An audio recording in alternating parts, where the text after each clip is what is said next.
We start tonight at the Hennepin County Sheriff's Office that says DNA analysis in their crime labs is now on hold. This after DNA contamination was found in some samples last month.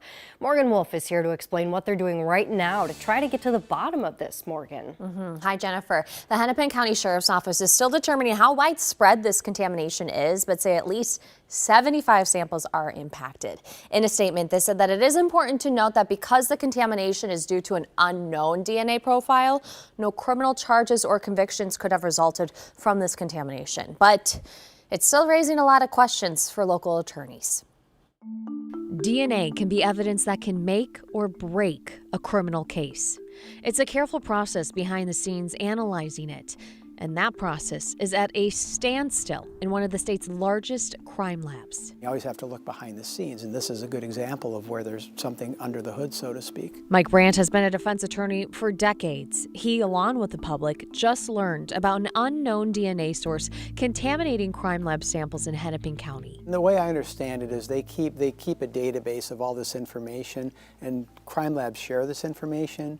And so once they found out that there was this contamination, apparently they were able to run through other samples to see if this profile showed up in other cases where it wasn't supposed to. So far, the sheriff's office says that 75 out of 50,000 samples were potentially impacted.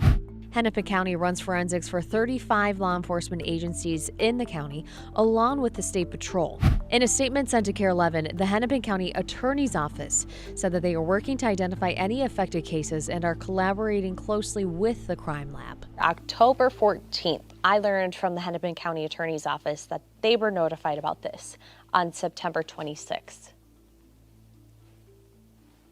Do you know why it would take this long for something of this magnitude to come out to the public? Sure, I think there's a couple of reasons for that, none of which I would necessarily agree with.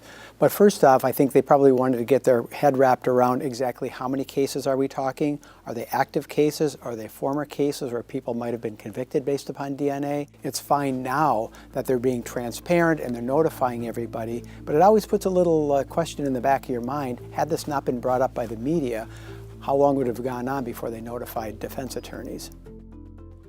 The Hennepin County Attorney's Office says that they have been notifying impacted defense counsel and they have initiated their own internal review process. Defense attorneys that I spoke to, though, believe an outside agency should also be conducting an investigation.